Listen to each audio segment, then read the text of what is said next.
Good morning, viewers. You're now watching Hornbill TV's Morning Pulse. Jitan Ram Manjhi expressed confidence in Samrat Chaudhary, saying he will address gaps from the previous regime and steer Bihar towards further development. जैसे उन्होंने 20 साल चलाया बढ़िया से बिहार को, हम समझते हैं कि जो कहीं अगल बगल कुछ कमियां रह जाएगी होगी उसको सम्राट जी और पूरा करके बिहार को आगे और ले जाएंगे। एक्सपीरियंस उप मुख्यमंत्री भी साथ में हैं सर। हाँ ठीक है, बाबू और विजय चौधरी, इसमें कहने की कौन बात है भाई। कल आप बहुत भावुक हो गए थे विधानमंडल दल की बैठक में, मतलब नीतीश जी के योगदान को याद। स्वाभाविक था, मैंने कहा था कि मेरे दो आँख हैं, एक आँख से आंसू बह रहे हैं सुख के और एक आँख से आंसू बह रहे हैं दुख के। दुख इसलिए कि जो जीतन मांझी आज है नीतीश कुमार जी के द्वारा ही पहचानित है। अगर 14 में उन्होंने मुख्यमंत्री हमको नहीं बनाया होता, और ये भी सोचने की बात है कि एक दलित महादलित के बच्चा को उन्होंने मुख्यमंत्री बनाया और आज हमको भारतवर्ष में नाम है, लोग जानते हैं, ये कहानी नीतीश कुमार की है, तो मेरे आंख में आंसू कैसे ना आते। सम्राट जी भी तो आपके कैबिनेट में मंत्री थे सर। हाँ, वो मेरे कैबिनेट में मंत्री थे और आज पटना का जो मेट्रो है ये हम ही लोगों का कंसेप्शन था। हम ही ने सम्राट जी को कहा था कि जाइए, उसमें नगर विकास मंत्री थे, लाइए प्रोजेक्ट, और उन्होंने लाया और आज पटना में मेट्रो बन रहा है। इसीलिए हमको सुख भी है कि हमारे आंख के सुख के आंसू बहते थे। Ravi Shankar Prasad welcomed Samrat Chaudhary becoming the Chief Minister, calling it a moment of pride. He said the new government is built on the work done by Nitish Kumar and further accelerates Bihar's development. देखिए, ये संतोष का क्षण है, खुशी का क्षण है। भाजपा के मुख्यमंत्री बने हैं, जो एनडीए के मुख्यमंत्री हैं। नीतीश कुमार जी ने जो 20 साल में काम की स्थापना की है वो मानक है, उसको साथ लेते हुए और आगे बढ़ाना है। प्रधानमंत्री जी का आशीर्वाद है तो बिहार बहुत आगे बढ़ेगा। लोकसभा में 543 से अब जो आपकी सीटें बढ़ने जा रही है उस पर क्या कहेंगे? एक बड़ा सपना था। कल से बहस हो रही है। ये है नरेंद्र मोदी का सपना, नारी का वंदन, नारी का सशक्तिकरण। ये देखिए, काम कोई कर नहीं पाया, मोदी जी कर रहे हैं। 1 से 800 प्लस लोकसभा की सीटें, महिलाओं के लिए 33% आरक्षण, ये हुआ। आखिर विरोध क्यों कर रही है इतने सब कुछ के बाद? ये कांग्रेस से पूछिए, कोई अच्छे काम का समर्थन करती है क्या? हर अच्छे काम का विरोध करना कांग्रेस पार्टी की एक प्रकार से सीरत बन गई है। धन्यवाद। Manoj Kumar Jha criticized the government over the delimitation issue, questioning the lack of scientific study and consultation and alleging absence of proper dialogue with opposition parties. का जो बिल है जिसमें ये प्रपोज किया गया है कि 850 तक सीटें बढ़ेगी यूनियन टेरिटरी में 35 और बाकी 815 सीटें, क्या कहना है? नहीं, क्या कहूं,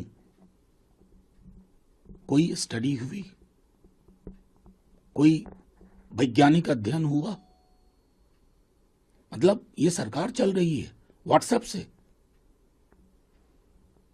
हमको आज तक नहीं पता, कल मैंने पढ़ा पूरा मसौदा।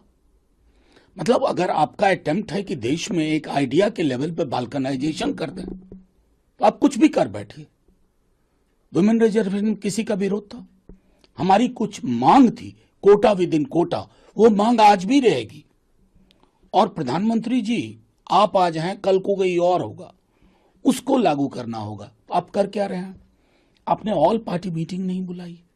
इस गंभीर मुद्दे पे खबरें सोर्सेस के हिसाब से चल रही हैं, चिट्ठियां निकलवाई जा रही हैं, फलाना भूतपूर्व राष्ट्रपति, चिलाना ये, कल को क्रिकेट प्लेयर, ये सब लिखेंगे।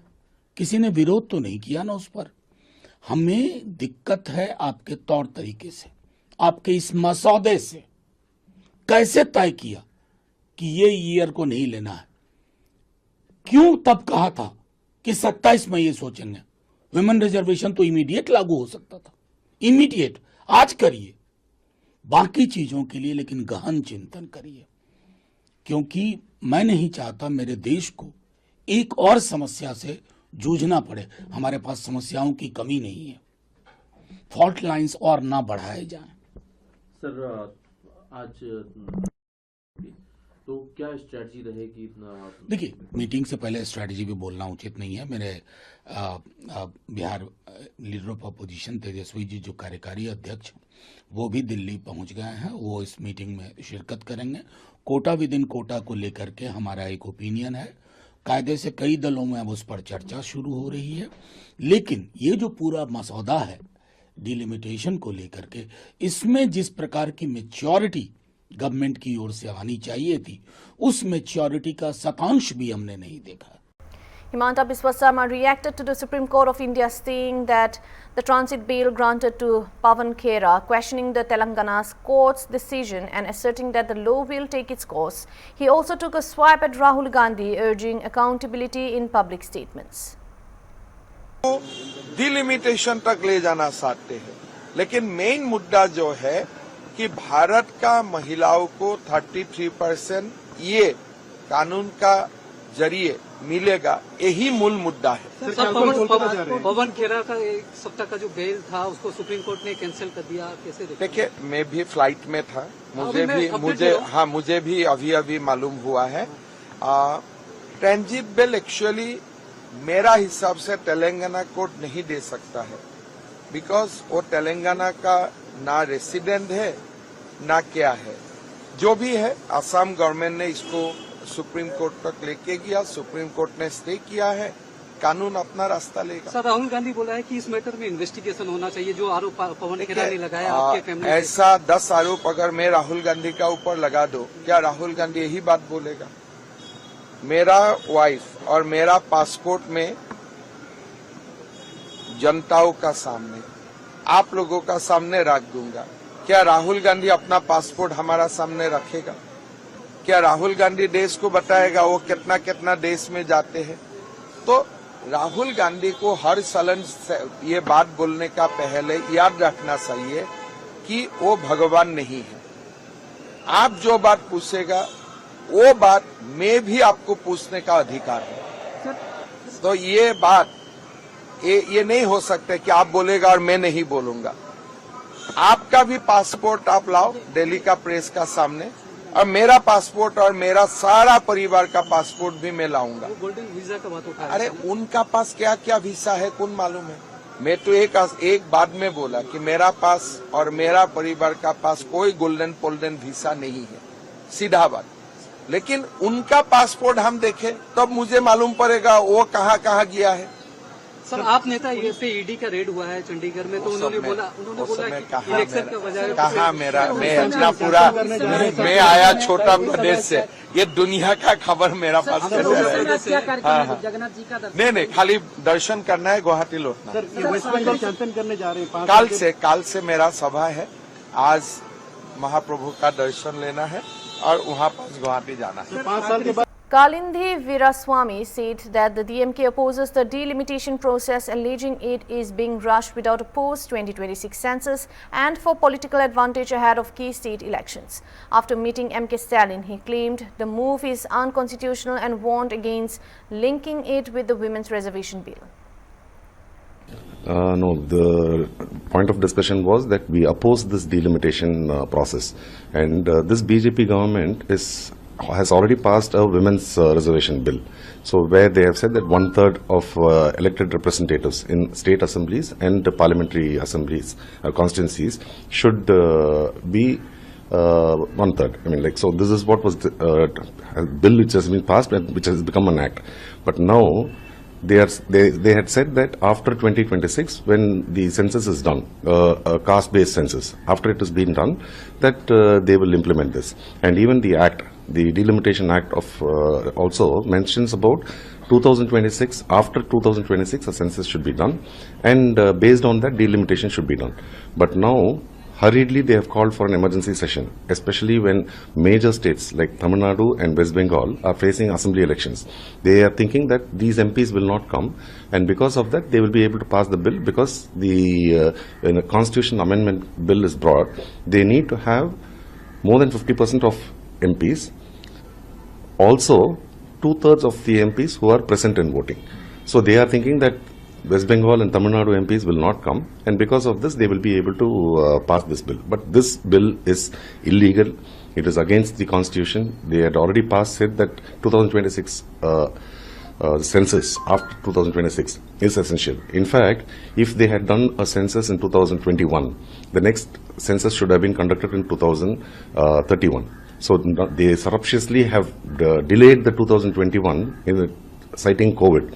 This itself is a blatant misuse of government's position, and this BJP party is trying to implement whatever they want. And we are dead against this. And they are also going to say that when they are clubbing it along with the Women's Reservation Bill, the Women's Reservation Bill and the delimitation together, and when we oppose this, they are going to say that the DMK party is against Women's Reservation. So this is their idea. Anybody who opposes this, they are going to brand them as people saying, see, we have already passed the Women's Reservation Bill. So we are a party where we believe in women empowerment, and we want this to happen. In fact, Tamil Nadu, we have reservation for women in local bodies where it is 50%. So when we are having this, we are favoring this bill for women's reservation, but we are dead against the delimitation process because the representation of South India as it is only 23%. If they are going to bring it based on the present day population, it is going to, the representation of South Indian states will go down to 19 or 16%. And this will further weaken our federal structure. So when this is the case, they are trying to bulldoze their way during the election times, thinking that the MPs from West Bengal and Tamil Nadu will not be participating. Durai Vaiko welcomed a 33% women's reservation but raised concerns over the timing of the delimitation move, calling it sudden and politically sensitive. He said opposition leaders including MK Stalin have sought wider consultations to ensure states are not adversely affected. ये कोई नई चीज नहीं है भारत के लिए, ये आदि काल से चला आ रहा है और उसी परंपरा को आगे बढ़ाते हुए प्रधानमंत्री नरेंद्र मोदी जी ने महिला शक्ति को आगे बढ़ाने के लिए 33% आरक्षण विधानसभा और संसद में किया है। इससे पहले भी नरेंद्र मोदी जी जब प्रधानमंत्री बने, उन्होंने आते ही सबसे पहले बेटी बचाओ बेटी पढ़ाओ एक कार्यक्रम चालू किया, क्योंकि जब बेटी बचेगी नहीं तो उसको सशक्त कैसे करेंगे। सबसे पहले उनका जीवन बचना बहुत जरूरी है, उनका स्वस्थ रहना जरूरी है। आज जो हमारा इतना बड़ा कार्यक्रम हो रहा है, एक छोटा सा समझिए एक गुलदस्ते का एक फूल है जो यहाँ पर हम प्रदर्शित कर रहे हैं। सारे हिंदुस्तान की महिलाएं आज उनको तहे दिल से धन्यवाद देना चाहती हैं और हमें बहुत बहुत उम्मीदें हैं और मुझे तो लगता है कि चांद पर झंडा भारत की महिलाएं गाड़ने वाली है। Sheil Dhabai welcomed the Women's Reservation Bill, calling it a continuation of India's efforts towards women empowerment. She credited Narendra Modi for enabling 33% reservation and expressed confidence in women achieving greater milestone.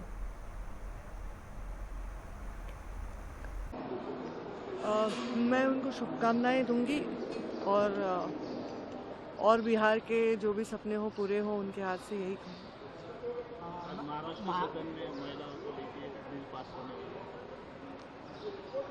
देखिए महाराष्ट्र में नहीं, आप कह रहे पूरे देश में, हाँ देश में ये बहुत स्वागतार्ह बात है, क्योंकि अभी स्थानिक स्वराज्य संस्थाओं में हमारे लोकल बॉडीज में ऑलरेडी हम 50% महिलाओं को अधिकार दे चुके हैं। तो अभी विधानसभा में और लोकसभा में भी हमें ज़्यादा से ज़्यादा महिलाएं निर्णय लेते हुए देखेंगी। ये बहुत बड़ी हमारा यश है और ये महिलाओं के लिए बहुत ही आनंददायी बात है और देश के लिए भी बहुत अच्छी बात है। जब इतनी सारी महिलाएं निर्णय प्रक्रिया में होंगी तो निर्णय में बहुत ही सहजता, सरलता और सामाजिकता और मुझे लगता है स्वच्छता भी आएगी। कांग्रेस के राष्ट्रीय अध्यक्ष मल्लिकार्जुन खड़गे के घर पे इसी मुद्दे को लेकर कांग्रेस की बैठक होने वाली है, ऐसा देखते हैं क्या? मैं कोई और बैठक को कोई देखने की आवश्यकता मुझे नहीं लगती है। हर पार्टी अपनी अपनी बैठकें करती है, उसको मुझे कोई भी देखने की आवश्यकता नहीं है। मैं निर्णयों को देखती हूँ जो इस देश के प्रति बहुत अच्छे हैं। परतवाड़ा में एक महिलाओं के साथ एक घटना हुई है जिसमें 8 महिलाओं के कुछ वीडियो और फोटोज वायरल हुए। अयान करके एक व्यक्ति है जिसने ये सब किया है। गृह मंत्रालय देखेगा क्या है। Pankaja Munde congratulated Samrat Chaudhary on becoming CM, expressing hope that he will fulfill Bihar's aspiration. She also welcomed the Women's Reservation Bill, stating that it will further strengthen women's participation and benefit the country.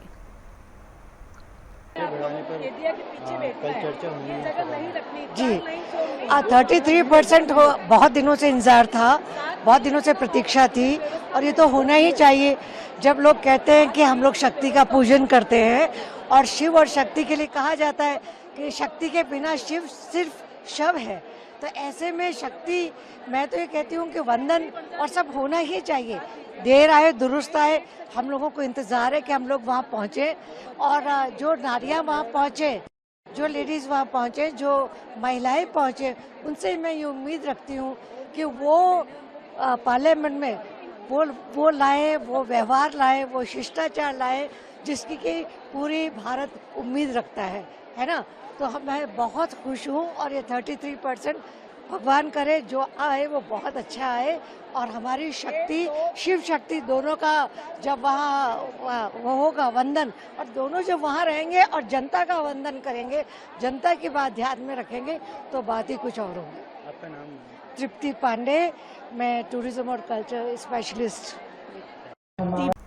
Tripti Pandey welcomed the Women's Reservation Bill as well, calling it a long-awaited step towards empowerment. She emphasized the importance of women's role in leadership and expressed how the greater representation will bring discipline and positive change. कल लोकसभा का विशेष सत्र का आयोजन हो रहा है। वैसे तो अभी बजट सत्र समाप्त हुआ है, लेकिन उस बजट सत्र में जो है इस प्रकार का बिल नहीं आया।